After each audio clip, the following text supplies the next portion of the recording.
नमस्कार दोस्तों, study IQ में आप सभी का बहुत बहुत स्वागत है। यहाँ पर as we are talking another hurricane is heading towards Mexico and USA and that is called hurricane Delta. Now यहाँ पे हरिकेन डेल्टा काफ़ी ज़्यादा इंटेंसिफाई हो चुका है, बहुत तेज़ी से इंटेंसिफाई हो रहा है एंड ऑलरेडी इसको कैटेगरी 4 का स्टॉर्म भी घोषित कर दिया गया है। यहाँ पे हम आपके साथ बात करेंगे ये एग्जैक्टली कैटेगरी 4 स्टॉर्म क्या होती है and also we will also talk about कि इस बार का जो हरिकेन सीजन है यूएसए का, क्या वो हर बार के हरिकेन सीजन जैसा है या थोड़ा सा एबनॉर्मल हरिकेन सीजन है। चलिए स्टार्ट करते हैं मेरे साथ। मेरा नाम है अनिरुद्ध। इस लेक्चर की पीडीएफ आप लोग डाउनलोड कर सकते हैं मेरे टेलीग्राम चैनल से। इसके अलावा सोशल मीडिया पे भी आप मेरे साथ जुड़ सकते हैं। स्टडी आईक्यू की ऐप को आप लोग गूगल के प्ले स्टोर से डाउनलोड कर सकते हैं और इस ऐप पे हमने आपकी तैयारी को आसान बनाने के लिए एक कोर्स लॉन्च किया है which goes by the name of 1000 MCQs history. It includes MCQs from ancient India, art and culture, medieval India and modern India. अगर आप यूपीएससी या फिर स्टेट पीसीएस की तैयारी कर रहे हैं, इस कोर्स को जल्दी से बाय कीजिए।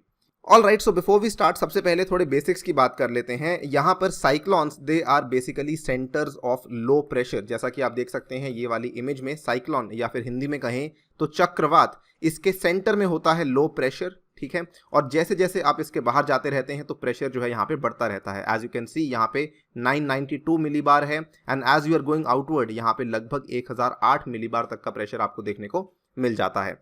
And then you have Coriolis force जो कि यहाँ पे डिफ्लेक्शन का काम करता है, जो कि नॉर्दर्न हेमिस्फीयर में राइटवर्ड डिफ्लेक्शन करता है और सदर्न हेमिस्फीयर में लेफ्टवर्ड डिफ्लेक्शन करता है, जिसकी वजह से इस पर्टिकुलर साइक्लोन को एक सर्कुलर विंड ब्लोइंग सिस्टम बनने का बेसिकली हेल्प होता है because of the Coriolis force. Now जो साइक्लोन्स हैं इसको कई अलग अलग नामों से जाना जाता है दुनिया भर में। अगर हम इंडियन ओशन की बात करें तो यहाँ पर ट्रॉपिकल साइक्लोन्स ही इसको कहा जाता है। इनफैक्ट साइक्लोन्स का जो ट्रॉपिकल साइक्लोन नेम है यही इसका साइंटिफिक नेम है। इसके अलावा बाकी देशों ने अपने अपने एरियाज में इसके कुछ अपने नाम दे रखे हैं। फॉर एग्जांपल चाइना और जापान सी की बात करें तो यहाँ पे इसको टाइफून के नाम से जाना जाता है। अगर हम कैरेबियन सी जहाँ पे आपका यूएसए और मेक्सिको की बात करें तो वहाँ पे हरिकेन्स के नाम से इसको जाना जाता है।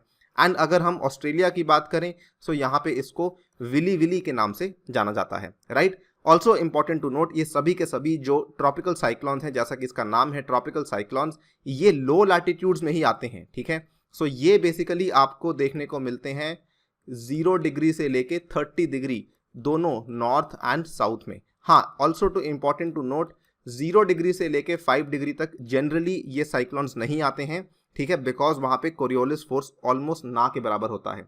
लेकिन 5 से लेके 30 डिग्री तक ये काफ़ी ज़्यादा मात्रा में आपको देखने को मिल जाते हैं।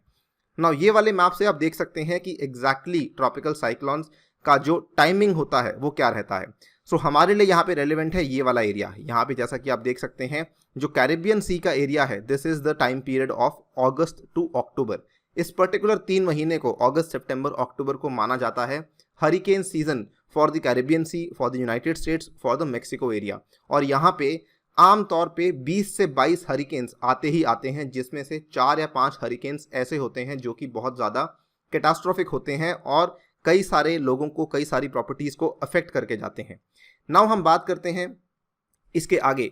इस पर्टिकुलर हरिकेन सीजन में जो सबसे ज़्यादा खतरनाक था अभी तक, उसके बारे में हमने एक स्पेशल वीडियो बनाई थी, हरिकेन हैना, एंड ये यहाँ पे जुलाई 26 के आसपास आया था। इसको लेके भी हमने आपको बताया था कि कितना ज़्यादा खतरनाक है ये। एंड यहाँ पर ये ऑलरेडी यूएसए के टेक्सास के इलाके को हिट कर चुका है। ऑल्सो इसने मेक्सिको के कुछ एरियाज को यहाँ पे हिट किया था। हैना के बाद जो दूसरा बड़ा हरिकेन यहाँ पे आया था, that was tropical storm gamma. I will talk about what is the difference between tropical storm and hurricane इस वीडियो में आगे जाके थोड़ा सा।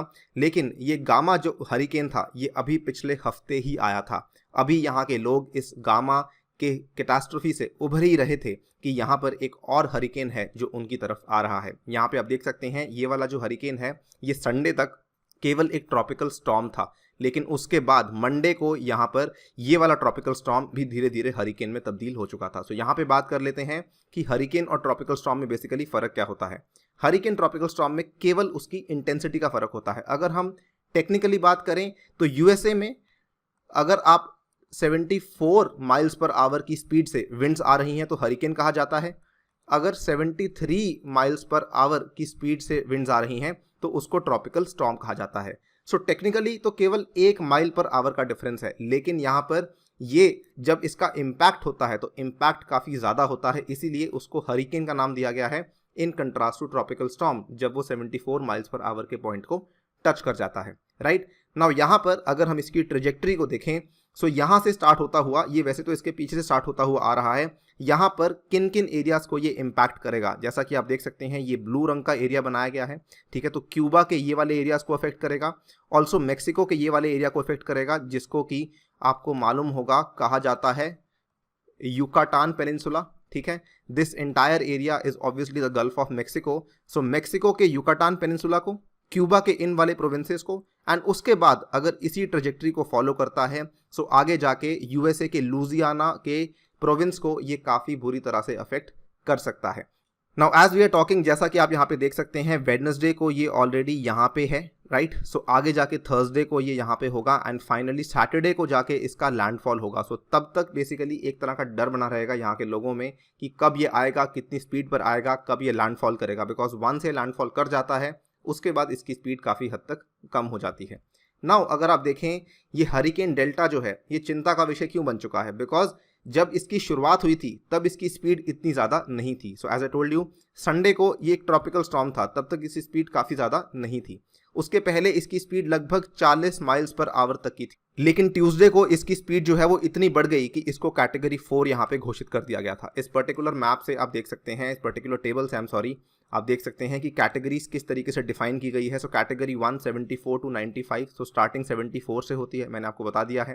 एंड कैटेगरी 4 में यहाँ पे 130 से लेके 156 माइल्स पर आवर आता है, जिसमें कि कोई भी अगर हरिकेन आता है सो वो कैटास्ट्रोफिक डैमेज करेगा। इसमें अगर वहाँ पे आसपास कोई घर बने हुए हैं, उनकी छतें यहाँ पे अलग से उड़कर चली जाती हैं, राइट। सो पेड़ वेड़ टूट जाते हैं, it is very very damaging, ये काफ़ी ज़्यादा नुकसान करता है। इस चीज़ को और बेहतर समझने के लिए आप ये वाला टेबल देख सकते हैं। इंडिया में जो हाल ही में सुपर साइक्लोन अम्फन आया था, राइट, अम्फन जो है वो सुपर साइक्लोनिक स्टॉर्म थी और इसकी स्पीड थी 221 किलोमीटर पर आवर से ज़्यादा।